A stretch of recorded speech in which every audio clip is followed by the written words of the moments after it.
Ambassador Elena Vasquez walked off the human ship onto station Kepler 442. The metal floors felt cold under her feet. This was humanity's first real visit to the Galactic Council. Everything had to go perfectly. The station was huge. Elena had seen pictures, but being here was different. The walls were made of some kind of blue metal that seemed to glow.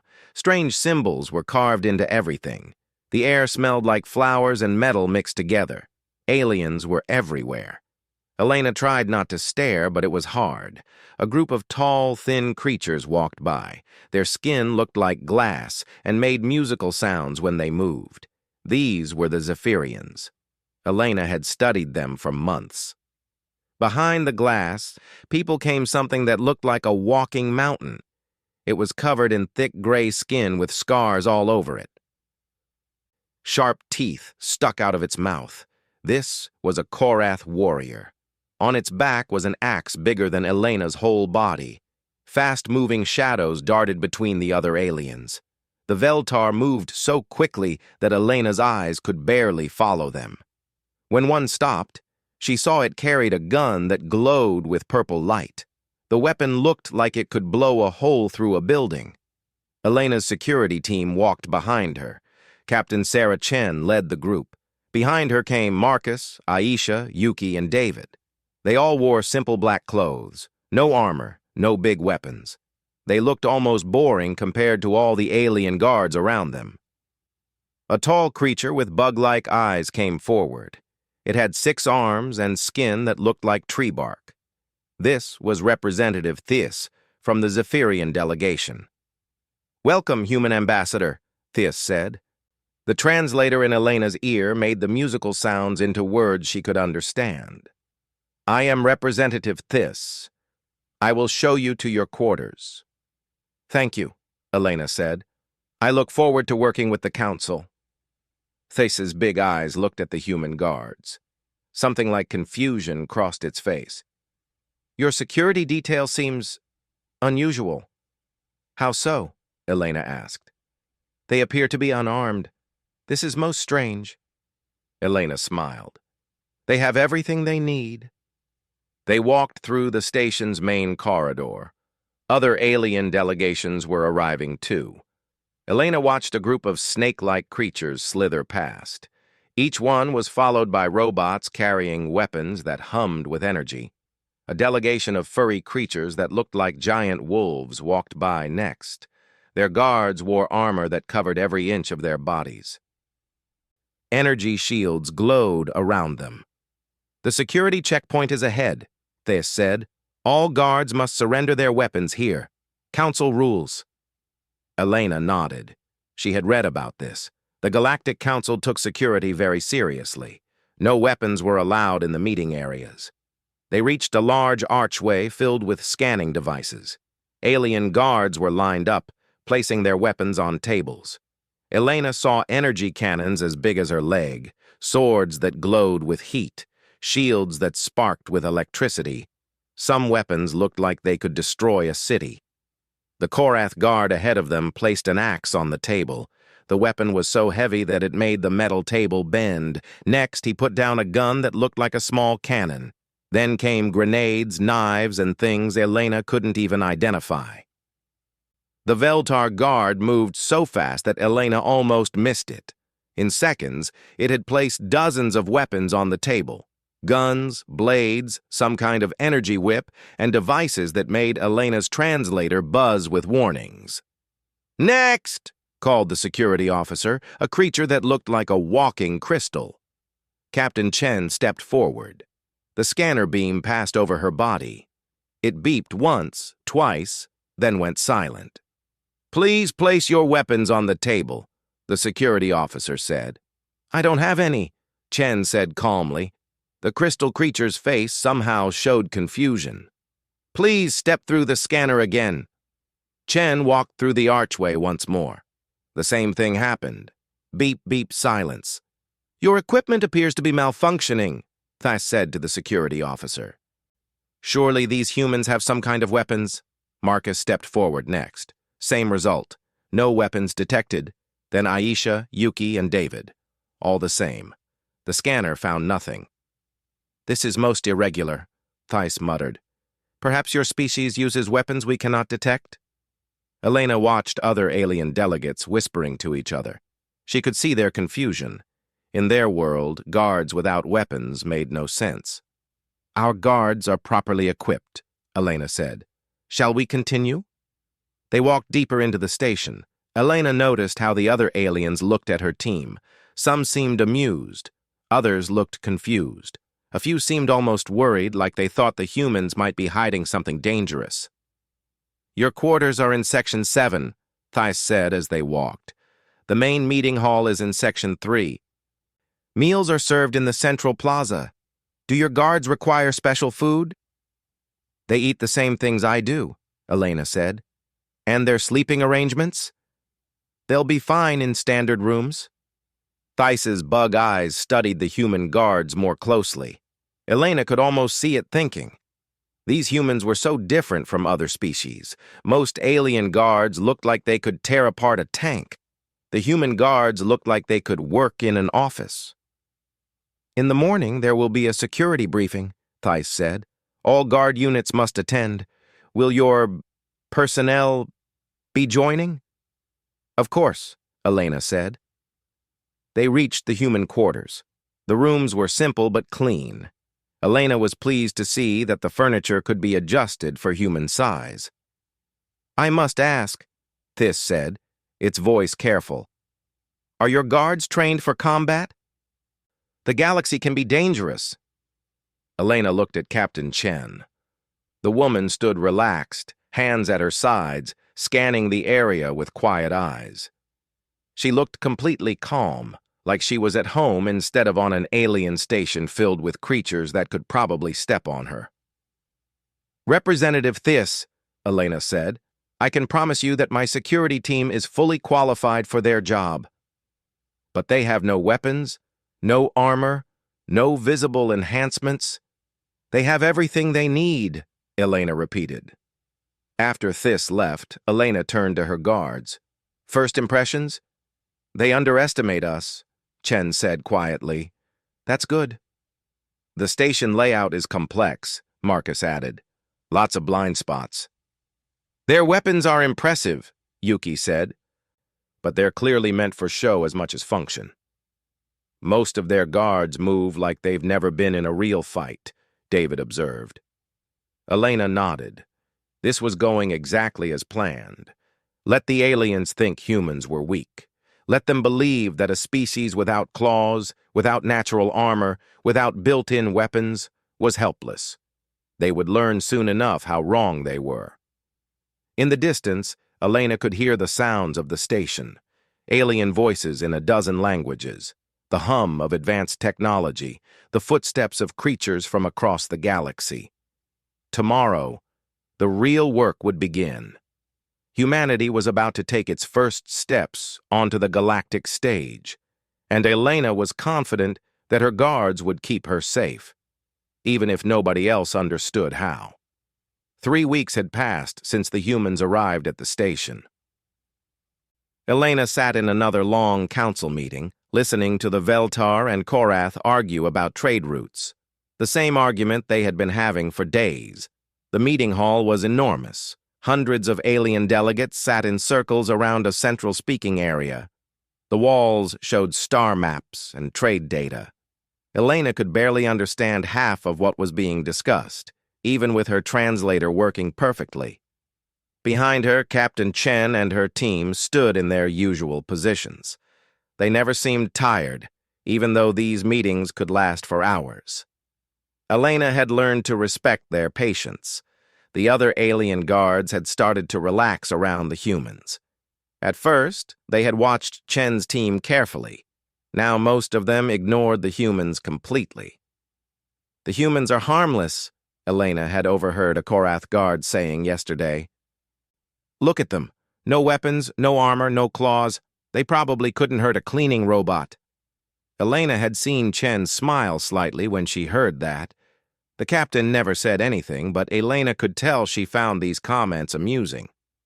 "Ambassador Vasquez," Representative Theiss called out, Does humanity have an opinion on the mineral rights dispute? Elena stood up. We believe all parties should work together for a fair solution. It was a safe answer. Elena had learned that saying too much too early was a mistake. Better to listen and learn first.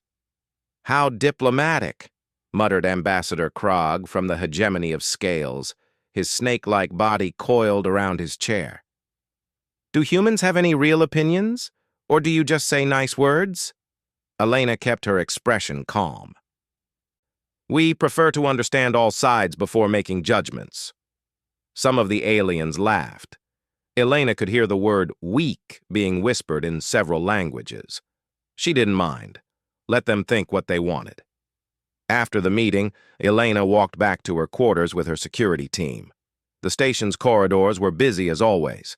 Different species went about their business, barely noticing the humans anymore. Status report, Elena said once they were in private. The station has 47 security cameras in the main areas, Yuki said. I've mapped most of them. There are blind spots in sections 8, 12, and 15. Guard rotations change every 8 hours, Marcus added. Most species follow predictable patterns. The Korath guards always stop at the food court. The Veltar guards check the same corridors in the same order. Combat abilities? Elena asked. Mixed, David answered. Some of them look dangerous, but most have never been in real fights. They rely too much on their weapons and technology. Elena nodded. What about their weaknesses? The Zephyrians are fragile, Chen said. Their crystal bodies look pretty, but they break easily. The Veltar are fast, but they panic when they can't use their speed. The Korath are strong, but slow to change direction. The snake people are interesting, Aisha added. They're flexible and quick, but they have trouble with vertical movement.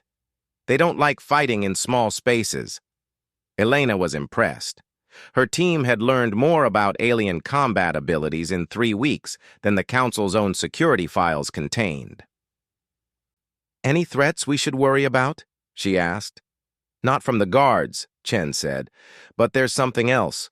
I've been watching the station's security chief, Vorthak. Elena knew the name. Vorthak was a huge Korath with scars covering his gray hide. He had fought in dozens of battles across the galaxy. Other aliens respected him and feared him. What about him? Elena asked. He's been watching us, Chen said. Not openly, but I can tell. He's smart. Smarter than the others. He knows something doesn't add up. Should we be concerned? Maybe. He's the only one here who might figure out what we really are. Elena considered this. She had known this moment would come eventually. Some alien would start to ask the right questions. Keep monitoring the situation, she said, but don't change anything. We stick to the plan. The next morning, Elena attended another council meeting. This one was about territory disputes in the Outer Rim. Pirates had been attacking shipping lanes, and the council couldn't agree on how to respond. We should send the Fourth Fleet, demanded General Zix from the Veltar. Crush the pirates completely. Too expensive, replied Councillor Mir from the Crystalline Union. We should negotiate with them instead. You cannot negotiate with criminals, hissed Ambassador Krog. They understand only strength. Elena listened carefully. This was important. The pirates weren't just stealing cargo. They were testing the Council's unity. If the Council looked weak, other groups might start causing trouble. During a break in the meeting, Elena noticed something interesting. Security Chief Vorthak was standing near the back of the hall, watching everything. His small eyes focused on different guard units throughout the room. When those eyes landed on the human guards, they stayed there longer than usual. Captain, Elena said quietly, we have an observer. Chen didn't turn around. I see him. He's been following us for the last 2 days. What do you think he wants? Answers. The question is whether we give him any. After the meeting, Elena was walking through the station's central plaza when Vorthak approached her. The massive Korath moved surprisingly quietly for something his size. Ambassador Vasquez, he said. His voice was deep and rough. "May I speak with you?" "Of course, Security Chief," Elena replied. "I have been observing your guards," Vorthak said directly. "They are unusual." "How so?" "They carry no weapons, yet they show no fear. They are always alert, always watching, but they do not seem concerned about threats. This puzzles me." Elena chose her words carefully. "Humans handle security differently than other species." "Yes, I have been studying human culture," Vorthak said. "Very interesting. Your species has a remarkable history of conflict." "We've had our share of wars," Elena admitted. "Indeed. But what interests me most is how humans fight when they have no other choice, when they are cornered, outnumbered, outgunned. Your history shows that humans become most dangerous when they seem most helpless." Elena felt a chill. This alien was smarter than she had expected. "History is just history," she said. "We're here for peace." "Of course," Vorthak said. "But I wonder, if danger came to this station, how would your guards respond? They have no weapons. They wear no armor. What would they do?" Elena looked at Captain Chen, who had moved closer during the conversation. The woman looked completely relaxed, but Elena could see the alertness in her eyes. "They would do their job," Elena said simply. Vorthak's scarred face showed what might have been a smile. "I believe you. That is what concerns me." He walked away, leaving Elena with more questions than answers. That evening, Elena called a private meeting with her security team. "Vorthak suspects something," she said. "He's been studying human military history." "How much does he know?" Chen asked. "Enough to be worried. He understands that humans are dangerous when we have no other options." "Should we request backup?" Marcus asked. Elena thought about it. They could call for a ship from the human fleet, but that would send the wrong message to the Council. It would make humans look weak and scared. "No," she decided. "We continue as planned, but everyone needs to be extra careful. No more practice sessions where aliens might see. No more equipment that could raise questions." "What if Vorthak tries to test us?" Aisha asked. "Then we show him exactly what he expects to see," Elena said. "Helpless humans who need protection." Chen smiled grimly. "That might be harder than it sounds." Elena knew she was right. Humans were natural fighters. They had evolved on a world that tried to kill them every day. Predators, diseases, natural disasters, and eventually other humans. Humanity had survived by becoming adaptable, clever, and ruthlessly efficient when threatened. But the galaxy didn't know that yet. The aliens saw soft pink creatures with no natural weapons and assumed they were prey. Elena intended to keep it that way for as long as possible. Outside her window, she could see alien ships coming and going from the station, massive vessels with enough firepower to destroy planets. The galaxy was full of species that had conquered space through strength and technology. Humans had done it differently. They had conquered space by refusing to give up, by learning from every defeat, by turning every disadvantage into a weapon. Soon the galaxy would understand what that really meant. But not yet. The trouble started during what should have been a simple trade meeting. Elena sat in the council chamber, listening to the Veltar and the hegemony of Scales argue about mining rights in the Proxima system. Ambassador Veltar Jin spoke quickly, as his species always did. "The Scales have violated our agreement. They are mining in sectors that belong to us." Ambassador Krug's long body coiled tighter around his chair. "We mine only in unclaimed areas. The Veltar lie to hide their own failures." Elena had seen this argument before. Both species wanted the same valuable minerals. Both claimed they had legal rights to mine them. Neither wanted to share. "The treaty clearly states," Jin continued. "The treaty says nothing about—" Krog interrupted. Back and forth they went. Elena noticed that other delegates were getting bored. Some were checking their data tablets. Others were whispering among themselves. Then everything changed. A young Veltar aide, barely more than a teenager, made a comment about scale mating habits. Elena's translator made the words sound innocent enough, but she could see the reaction on Krog's face. The snake-like ambassador's eyes went wide. His body straightened up like someone had hit him with electricity. Around the room, other scale delegates started hissing. "What did you say?" Krog's voice was deadly quiet. The young aide realized his mistake immediately. His face went pale. I didn't mean... You insult our breeding traditions!" Krog stood up, his full 15-foot length towering over the chamber. "You dare mock the sacred bonds of our people!" Elena felt the temperature in the room change.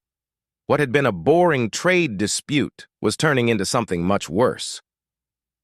"It was a mistake," Representative Theiss tried to say. The young one spoke without thinking. But it was too late. The scale guards were already moving. They raised their neural disruptor staffs, energy crackling along the metal. The Veltar guards responded instantly, drawing their plasma rifles. In seconds, the peaceful chamber turned into a war zone. 20 different species were shouting at once.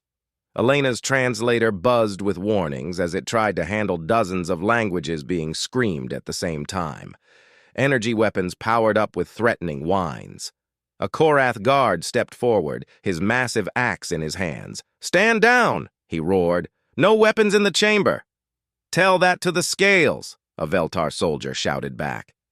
More guards from different species joined in. Some were trying to protect their delegates. Others looked like they wanted to start shooting just for fun. Elena could see finger tentacles on triggers, claws near weapon controls. This was exactly the kind of incident that could tear the Galactic Council apart. Elena looked around for her security team. Captain Chen was still standing behind her, looking almost bored. Marcus had somehow moved between Elena and the nearest plasma rifle without seeming to hurry. Aisha was scanning the room like she was counting something. Yuki had her hands in her pockets, which Elena now realized probably meant she was reaching for hidden equipment. David was watching the exits. None of them looked worried. "Should we take cover?" Elena whispered to Chen. "Not yet," the captain replied calmly. A Veltar guard swung his rifle toward the scale delegation. A scale warrior raised his staff in response. Energy weapons hummed as they charged up for firing. That's when Elena saw something that made her heart stop. The weapons were pointed at her section of the chamber. If shooting started, the human delegation would be right in the middle of it. The Veltar guard's finger started to squeeze his trigger. Marcus moved. Elena had never seen anything like it. Marcus didn't run or dive or shout. He just stepped forward, smooth as water, and somehow ended up standing between the rifle and Elena's chair. The movement looked so natural that it took Elena a moment to realize what had happened. The Veltar guard fired. The plasma bolt hit Marcus in the chest and... nothing happened. Elena blinked. That was impossible.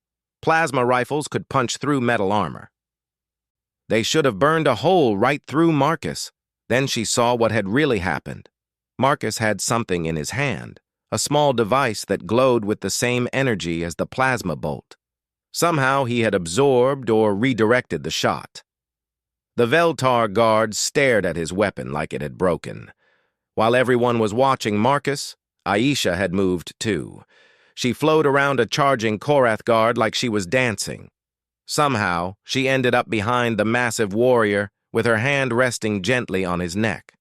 The Korath stopped moving instantly. "What?" he rumbled, confusion in his voice. "Pressure point," Aisha said quietly.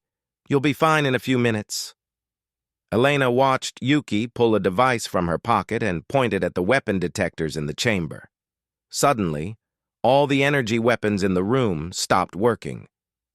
Lights went out on rifles. Staffs stopped crackling. Even the security systems went quiet. "Electromagnetic pulse," Yuki explained to no one in particular. "Very small, Very precise. David hadn't moved from his position, but now Elena could see what he was doing. He had sight lines to every entrance and exit.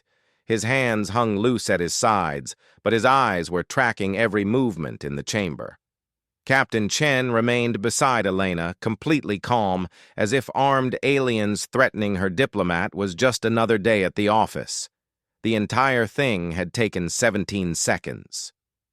The chamber fell silent. Everyone was staring at the human guards. How? The Veltar guard looked at his useless rifle. What did you do? The Korath warrior touched his neck where Aisha had touched him. Security Chief Vorthak was the first to speak. Interesting, he said slowly. Very interesting. Representative Thiss's crystal body was ringing like a bell with stress. I do not understand. The humans appeared to have no weapons, no defensive systems. Elena stood up slowly. Around her, alien delegates were whispering to each other in worried tones. Gentlemen, she said, her voice carrying clearly through the chamber. Perhaps we should return to discussing mining rights? It was Krog who answered first. The Scale Ambassador looked at Marcus, who was calmly putting away whatever device he had used to stop the plasma bolt. Yes, Krog said carefully. Perhaps we should. The meeting continued, but everything had changed. Alien guards kept glancing nervously at the humans. Delegates whispered among themselves. Elena could hear words like impossible and how being translated by her device. When the session ended, Elena walked back to her quarters with her team. They moved through corridors full of aliens who now looked at them with very different expressions. Well, Elena said once they were alone, I think our secret is starting to come out. It was necessary, Chen replied. That situation was about to turn into a massacre. What exactly did you all do back there? Marcus held up a small device that looked like a piece of jewelry. Personal shield generator. It can absorb or redirect energy attacks for a few seconds. The electromagnetic pulse was built into my tablet, Yuki added. I've been preparing it since we arrived. The pressure point trick only works on species with similar nervous systems, Aisha explained. Lucky for us, most species have nerve clusters in similar places. Elena shook her head. And where did all this equipment come from? The scanners found nothing when we arrived. Chen smiled. Human technology is very small, and we've had 3 weeks to acquire what we needed from the station's own systems. You built weapons from station equipment? We adapted existing technology for defensive purposes, Chen corrected. Everything we used already existed on this station. We just put pieces together in ways the aliens hadn't thought of. Elena sat down heavily. How long before they figure out what you really are? Vorthak already suspects, David said. He was watching everything very carefully today. And the others? They're confused, Marcus said. They know something strange happened, but they can't understand what. Most species think in terms of big weapons and heavy armor. They don't understand that humans solve problems differently. Elena nodded. She was beginning to understand something important about her own species. Humans didn't just adapt to new environments, they turned those environments into weapons. What happens when they realize the truth? She asked. Chen considered this. Depends on how smart they are. Some will be afraid, some will be impressed, some will want to learn from us, and some will see us as a threat that needs to be eliminated, David added quietly. Elena looked out her window at the alien ships in the docking bay, massive vessels with enough firepower to destroy entire worlds. If the galaxy decided that humans were too dangerous to leave alone. We'll handle that when it happens, Chen said, reading her thoughts. For now, we just need to be ready for whatever comes next. Elena knew she was right. Today had been a test, and her people had passed it. But it had also revealed that humans were not the helpless creatures the galaxy thought they were. Tomorrow, things would be different. The aliens would be watching more carefully. They would be asking harder questions. Elena just hoped that when the truth finally came out, the galaxy would be ready for it. Because ready or not, the galaxy was about to learn what humans really were. Security Chief Vorthak sat in his office, staring at footage from yesterday's incident in the council chamber.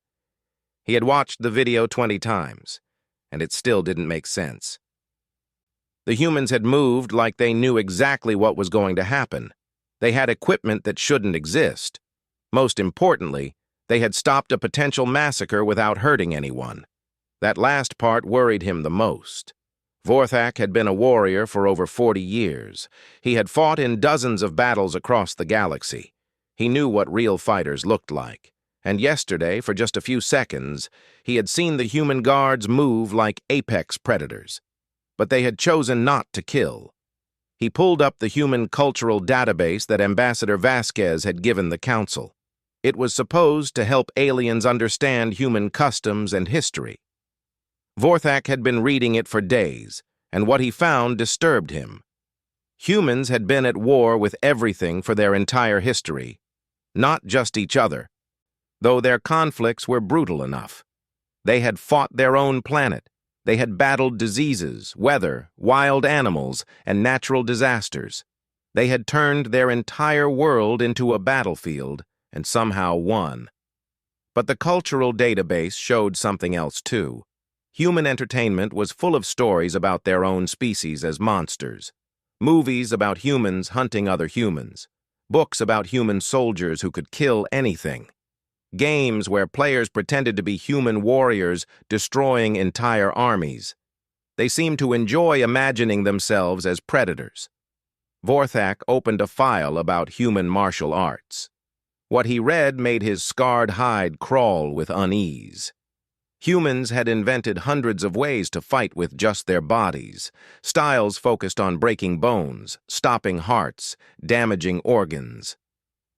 Techniques designed specifically to kill other humans efficiently. Some of these fighting methods were thousands of years old. Humans had been perfecting the art of killing for longer than most species had been traveling between stars. Vorthak made a decision. He needed to see what the human guards did when they thought no one was watching. The station's security cameras covered most public areas, but Vorthak had access to maintenance cameras too. Cameras in corridors, service areas, even some private spaces. It wasn't legal to spy on diplomats, but Vorthak told himself this was about station security. He started watching the human guards during their off-duty hours. What he saw made him want to call for military backup. The humans trained constantly, not with weapons but with their bodies. In their quarters, they practiced movements that looked like deadly dances. They sparred with each other using techniques Vorthak had never seen before. He watched Marcus grab David in a hold that should have been impossible to escape from. David twisted somehow, and suddenly Marcus was on the ground. Then they switched positions and did it again. He watched Aisha practice kicks that moved faster than Vorthak's eyes could follow. She hit targets with precision that would make a sniper jealous. He watched Yuki assemble some kind of device from parts that looked like they came from the station's own systems. When she was done, she had built something that definitely wasn't in the original design plans.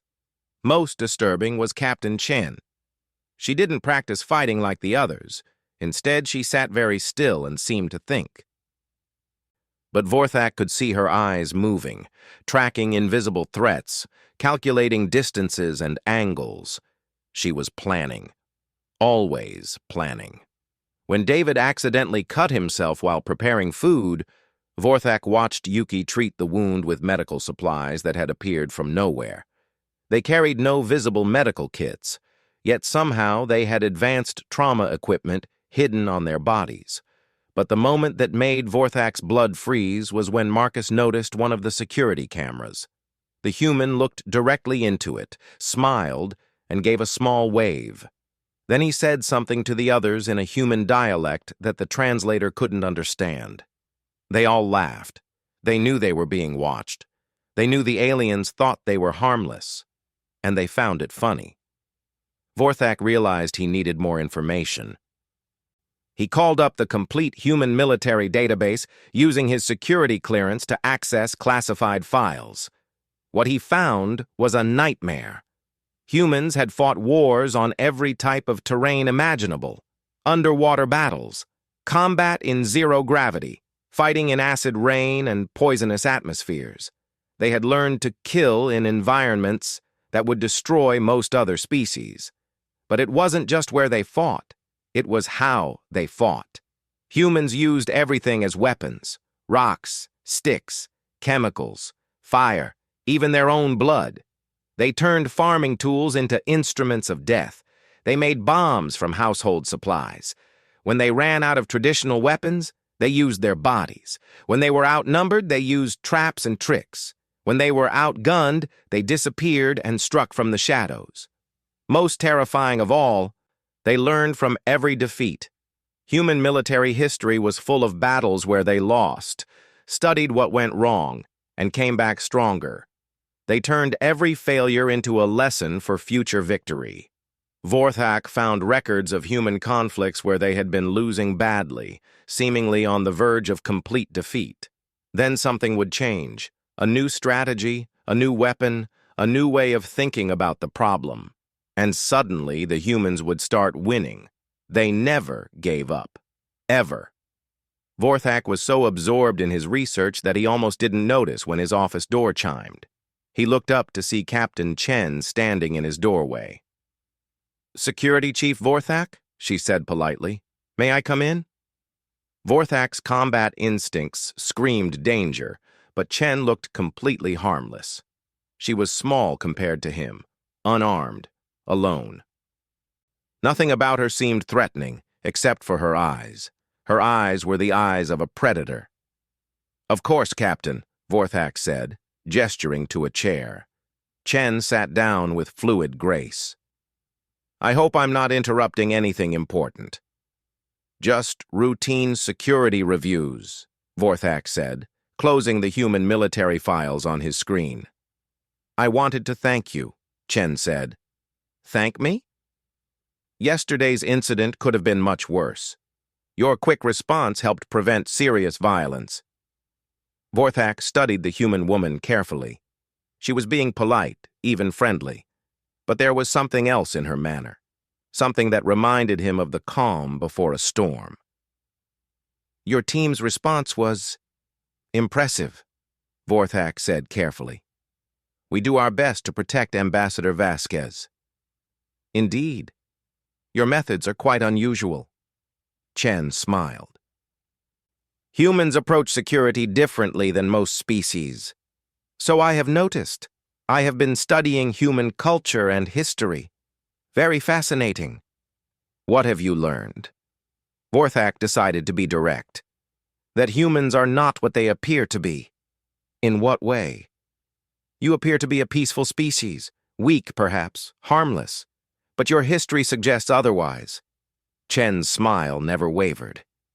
"History is complex.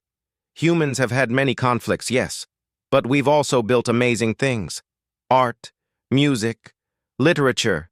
We've explored space, cured diseases, created beauty. You have also perfected the art of warfare. When necessary, yes. Your species seems to excel at violence." Chen tilted her head slightly. "Chief Vorthak, humans excel at survival. Sometimes that requires violence. Sometimes it requires peace. We adapt to whatever the situation needs." "And what does this situation need?" "Right now, it needs humans and aliens to work together, to learn from each other, to build something better than what we had before." Vorthak leaned back in his chair. "And if that cooperation fails, if someone decides that humans are too dangerous to trust?" Chen's expression didn't change, but something in the air seemed to shift. "Then we would defend ourselves." 4 guards against an entire galaxy? "Chief Vorthak," Chen said quietly, "you've been studying human history. You tell me, how well has it worked out for people who underestimated us?" The question hung in the air between them. Vorthak thought about everything he had learned. Human wars where a few soldiers had held off armies. Human explorers who had survived in places that should have killed them. Human inventors who had turned impossible problems into simple solutions. Humans who never, ever gave up. "I see your point," Vorthak said finally. Chen stood up. "I hope we can continue to work together, Chief. I think humans and the galaxy have a lot to offer each other." She walked to the door, then paused. "Oh, and Chief? If you're going to keep watching us train, you might want to use the camera in Corridor 7G. It has a better angle." Then she was gone, leaving Vorthak alone with the realization that the humans had known about his surveillance all along. He pulled up the feed from Corridor 7G. As promised, it had a perfect view of an area where the humans practiced their deadly arts. Vorthak made a decision. He opened a secure communication channel to his superiors in the Korath military. "This is Security Chief Vorthak," he said when the connection opened. "I need to file a priority report about the human delegation." "What is the nature of the threat?" asked the voice on the other end. Vorthak looked at his screen, where human guards were practicing movements that could kill in seconds. They looked so harmless, so weak, so helpless. "I'm not sure there is a threat," he said slowly. "But we need to be very, very careful not to create one." He ended the transmission and sat back in his chair. Tomorrow he would have to brief the council on his findings. He would have to explain that humanity was not the helpless species they appeared to be. The question was whether the galaxy would be wise enough to listen. The terrorist attack came during the largest council meeting of the year. Every member species was present. Elena sat with delegates from across the galaxy, discussing new trade agreements. It was supposed to be a celebration of galactic unity. The first explosion shook the entire station. Emergency lights flashed red as the main power grid failed. Elena's translator buzzed with warnings and emergency broadcasts in dozens of languages. Through the chaos, she heard Security Chief Vorthak's voice over the station's speakers. "All delegates remain in your seats. Security teams to positions. This is not a drill." But Elena could see that it was already too late.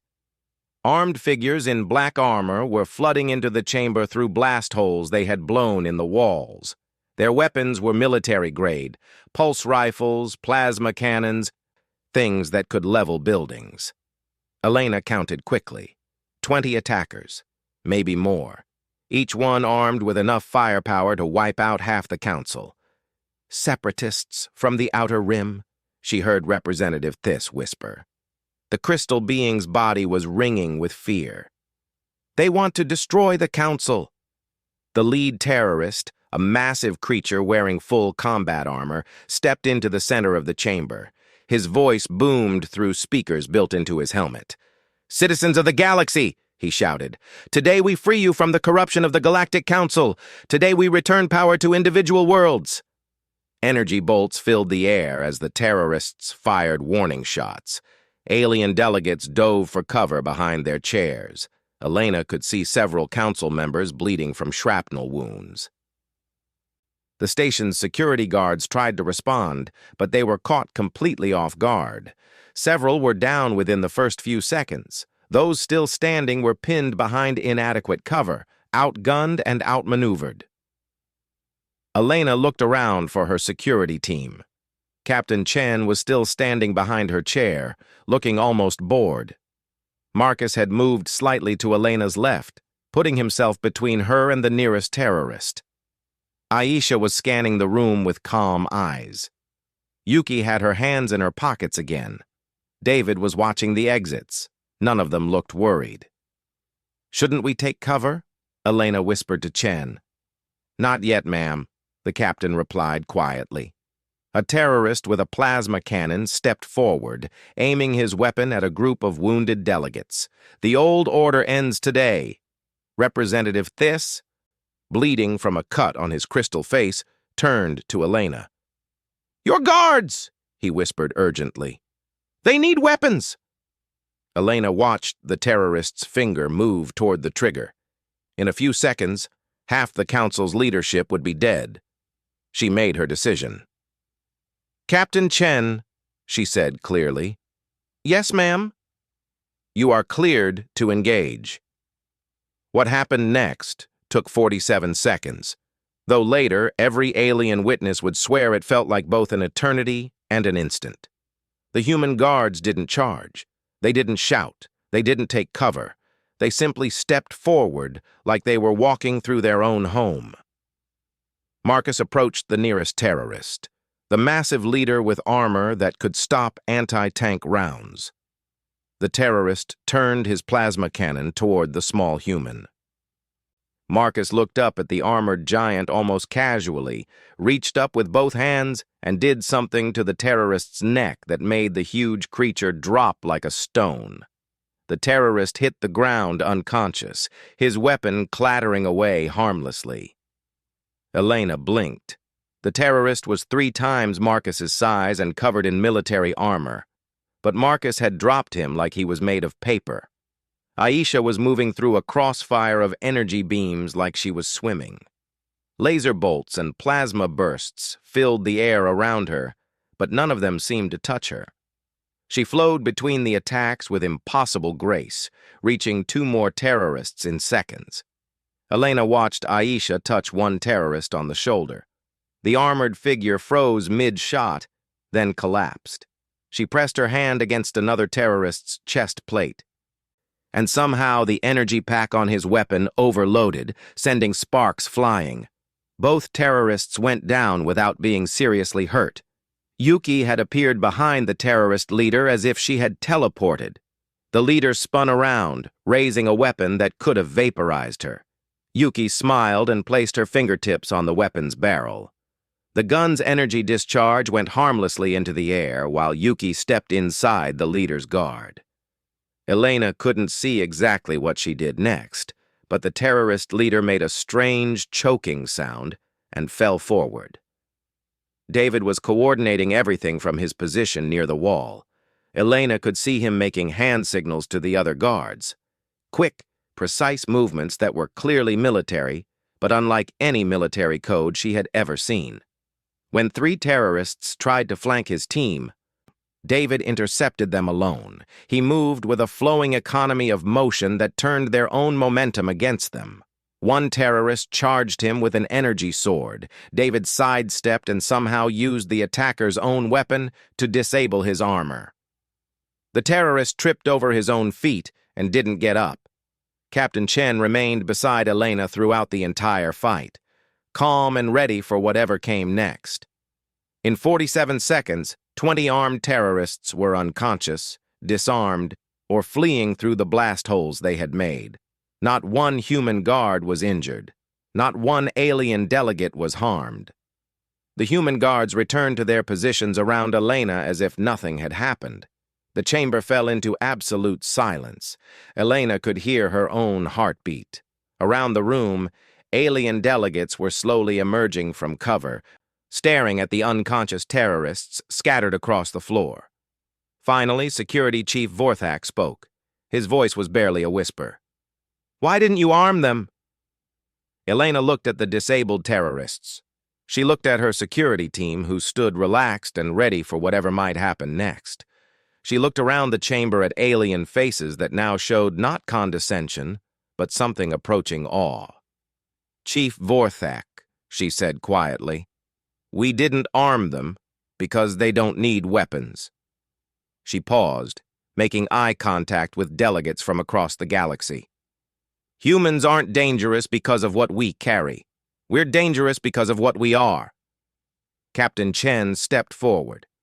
"Ma'am, station sensors are picking up more terrorist ships approaching. Estimate 12 minutes to contact." Elena nodded, then turned to the council.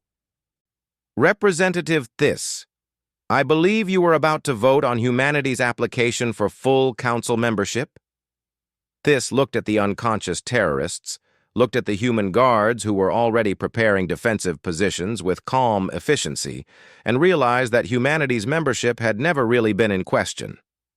"The motion passes unanimously," he said, without bothering to call for a vote. Elena smiled. Thank you. Now, about those incoming ships. Marcus was checking the terrorists' equipment, looking for intelligence about their plans. Aisha was treating wounded aliens with medical supplies that had somehow appeared from her pockets. Yuki was connecting devices to the station's security systems, preparing countermeasures Elena couldn't even understand. David was positioning himself where he could see every entrance while coordinating with station security. Security Chief Vorthak approached Elena carefully. Ambassador, may I ask what your guards really are? Elena thought about the question. How could she explain that humans had evolved on a world that tried to kill them every day? That they had survived by becoming the most adaptable, most persistent, most dangerous species their planet had ever produced? How could she explain that humans had conquered space not through superior technology or natural advantages, but by refusing to give up, by learning from every defeat, by turning every disadvantage into a weapon? They're soldiers, Chief Vorthak, she said simply. Human soldiers. But they look so... Vorthak gestured helplessly. Harmless? Elena finished. Yes. That's the point.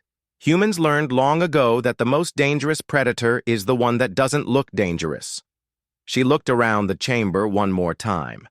In a galaxy full of species with claws, venom, natural armor, and psychic abilities, humans evolved something different.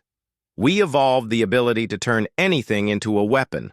Our environment, our tools, our own bodies. Captain Chen's voice interrupted them. Ma'am, incoming ships are moving to attack formation. Recommendations, Captain? Chen looked at the tactical display on her tablet. Station defenses are adequate. But those ships have military-grade weapons. We should evacuate non-essential personnel. Elena shook her head. No evacuations. This is the Galactic Council. We don't run. She turned to address the entire chamber. Delegates, you are about to see why humans don't need to carry weapons to be effective guards. Over the next hour, Elena watched her security team work with station personnel to coordinate the defense. They didn't take command, they simply made suggestions that somehow turned into incredibly effective strategies. Marcus worked with the Korath engineers to modify the station's shields. Aisha helped Veltar pilots plan attack patterns that used their speed more effectively. Yuki showed the Zephyrian technicians how to boost their sensor arrays beyond normal limits. David coordinated communications between species that had never worked together before. When the terrorist ships attacked, they found a station that was ready for them. The defense was perfect, coordinated, devastating. The attacking ships were disabled or driven off within minutes. Not because humans had taken over, but because they had helped everyone else become better at what they already did. Afterwards, as damaged ships limped away from the station, Elena received a priority message from Earth. Her superiors wanted to know how the first diplomatic mission had gone.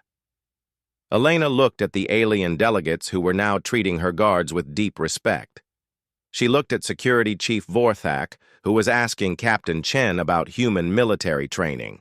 She looked at Representative Thys, who was requesting cultural exchange programs with Earth. Mission accomplished, she transmitted back to Earth. 6 months later, human military advisors were training Council security forces in what became known as Earth Combat Doctrine. The waiting list for training was 2 years long. The Galactic Council's first contact protocols were updated to include a new classification. Evolutionary Apex Predator. Recommend immediate diplomatic integration. Elena Vasquez was appointed to the Council's inner circle, the first human to hold such a position. Her security detail remained unarmed. But the galaxy finally understood what that really meant. Humans didn't need weapons because humans were weapons. They had evolved on a world that tried to kill them every day, and they had not just survived, but thrived by becoming the most dangerous thing their planet had ever produced. And now they were part of the galaxy. The universe was about to become a much more interesting place.